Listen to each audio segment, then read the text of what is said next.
This is why karma has no deadline. I'm a middle school dropout and I became a depressed shut-in from the age of 14 to 20. When I was 20 years old, I got a dog who completely helped me turn my life around. I named him Sherlock, and because of him, I started going outside more to take him on walks. Then I got my GED and started going to college with the intent of giving him a better life. I was 24 and living at home with my brother and my father. Around this time, my brother got a girlfriend. A week into their relationship, Sherlock bit her ankle. It didn't break skin or do serious damage, but everything went downhill because of this. My brother and his girlfriend plotted to kill my dog and throw his body into the river. However, my brother couldn't bring himself to do it and told me everything, followed by breaking up with his girlfriend. A week later, she was kicked out from her residence and my brother ran to her rescue. After they got back together, she would call me using his phone to threaten and scare me into thinking that she would murder Sherlock. I put Sherlock in a training class to sort out his biting issues and he made major improvements. I was stressed and always kept him locked in my room while I was at work for fear of my brother getting to him. I told my brother that I was actively looking for an apartment and would be moving out soon. However, one day when I came home from work, Sherlock was gone and so was my brother.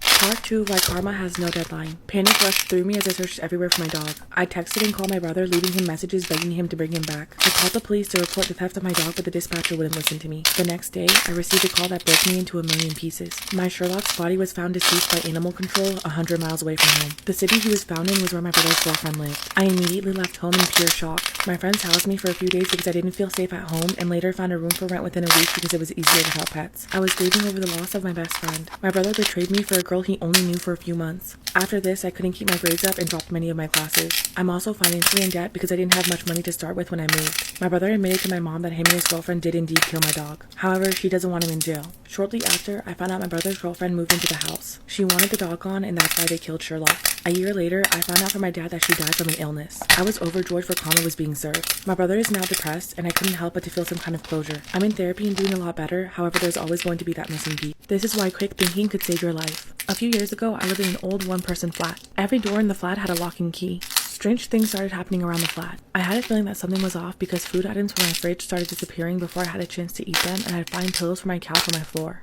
One night, I woke up around 1 in the morning and I was drenched in sweat. I didn't remember, but I was sure I had woken up from a nightmare. I decided to take a shower, so I put my phone in the bathroom for music, turned on the water, and started enjoying my shower. A few minutes in, I heard the door move. I never closed the door, but it never moved before. I looked at the shower curtain and saw a shadow against it. I looked at the reflection on my phone and could clearly see someone standing next to the shower curtain. My heart was pounding out of my chest and it took every ounce of my body not to scream in terror. Somehow, I managed to act like I didn't notice anything while silently taking the shower head off the holding and turning the water to the hottest setting. The water in that flat got extremely hot when cranked all the way up. A few seconds later, steam was raising and I felt the water burning my feet as it flowed into the drain. My fight or flight kicked in and I didn't care if this person saw me naked. That's when I turned around, ripped the shower curtain open, and held the shower head right at the person. It only gets crazier from here. Part 2, why quick thinking could save your life. When I sprayed the hot water from the shower head on the person, I immediately noticed it was a woman. She screamed in pain when the scalding water met her skin. I whacked her in the face with the shower head and jumped out of the shower.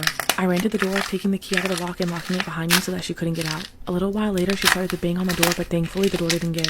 I ran to the kitchen and called the police on my landline phone while simultaneously grabbing a large knife just for safety. I felt like my throat was closing up when I saw that it was missing and realized there was only one place that it could possibly be. Luckily, the police got there and arrested the woman who turned out to have been the former person living in the flat. She was evicted for not paying her rent for 3 months. Apparently, she made a copy of the key and came into the flat when I was at work and sometimes at night when I was asleep. It's possibly what woke me up in the first place that night, but I don't even want to think about it. After the police apprehended her, I found the knife in the bathroom. She had brought it into the bathroom with her and either the police disarmed her or she dropped it herself at some point. All I found out later from the police was that she wasn't right in the head. Ever since this incident, I always insist that the locks are changed whenever I move into a new place. Story time about how I was saved by a stranger. I'm a petite girl and because of this, I avoid confrontation whenever I can. I'm pretty good at it because I've always had a strong sixth sense thing going on. I try my best to avoid people who make me anxious and it's allowed me to survive some very dangerous situations. I live in West France and went to visit a close friend. She had broken her leg, so I decided to go and cheer her up with some gifts. The atmosphere was so nice that I didn't notice when it got dark outside. Despite how late it was, I decided to go home. I was 40 minutes from home, but I walked this distance many times without problems and thought it would be fine. However, I was wrong. Less than 5 minutes later, I had a strong feeling that something terrible was going to happen. As I approached one of the bridges in the city, I didn't see anyone around. I thought my senses were playing tricks on me and kept going. About 20 meters from the bridge, I heard a conversation and a giggle. When I turned my head, I saw 3 men walking towards me. I felt a cold sweat run down my back, but I didn't want to show them that I was afraid, so I kept going. They were still talking as they followed me, but I didn't know what they were saying because they were speaking a different language. When I reached the bridge, they had caught up with me and surrounded me. I pushed forward and one of them leaned over to me, whispering something into my ear followed by a laugh. I was terrified. Part 2 of how I was saved by a stranger. The 3 men were 6 feet tall and surrounding me as I walked on the bridge. They started making animal noises, howling, growling, whistling, and kissing the air loudly. They did all of this extremely close to my face. I had nowhere to escape to because I was on the bridge and would kill myself if I jumped into the water. The 2 minutes across the bridge felt like an eternity to me. When we got to the end of the bridge, I was sweaty, close to tears, and felt like puking. I was shaking, which only amused them more. That's when a miracle happened. Someone loudly called my name.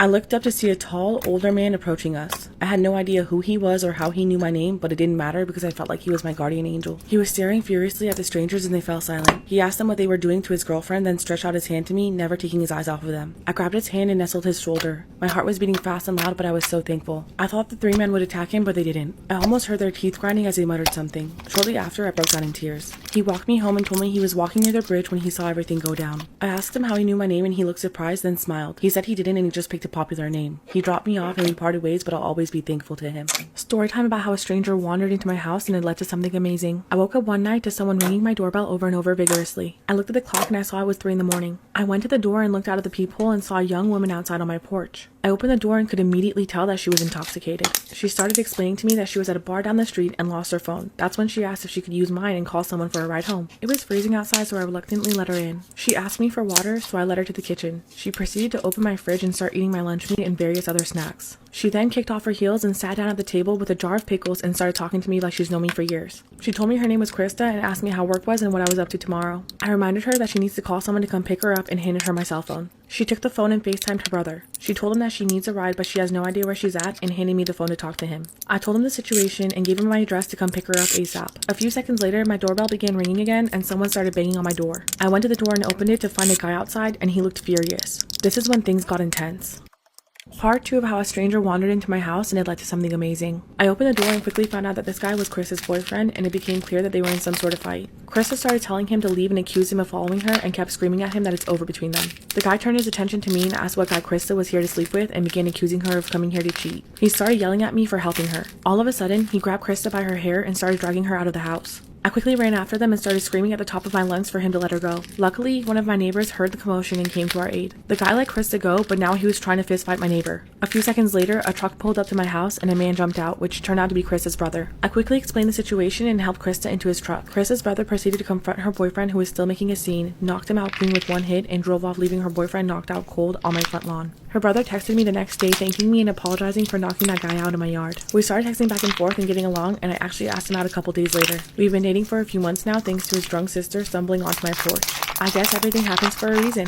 Crime Fanatic Friday, Ted Bundy. Ted Bundy was one of the most notorious criminals of the late 20th century. He was a serial killer, rapist, and necrophiliac known to have killed at least 36 women in the 1970s. From a young age, he liked to peer in people's windows and steal things he wanted from people. He attended the University of Washington, where he fell in love with a wealthy and beautiful woman from California. However, after a year of dating, she broke his heart when he didn't measure up to her class or standards. This is when a switch was flipped and he changed his whole persona. He climbed the ranks in social circles and became well known among the higher society and even politics. With his new status, he reached out to his ex and she was floored by how much he had changed. He seemingly rekindled their love, all while plotting to break her the way that she broke him. Once she was his again and thought that they were to be engaged, he gave her the cold shoulder and rejected her over the phone. The same year, he started committing his first documented attacks on women, all who looked similar to his ex. He bludgeoned an 18-year-old student as she slept with a metal rod from her bed so badly that it resulted in mental disabilities. By the middle of the year, college students in the area were vanishing once a month. He confessed to 30 murders between 1974 and 1978, but the true number may be higher. He was executed for his crimes in the electric chair in 1989.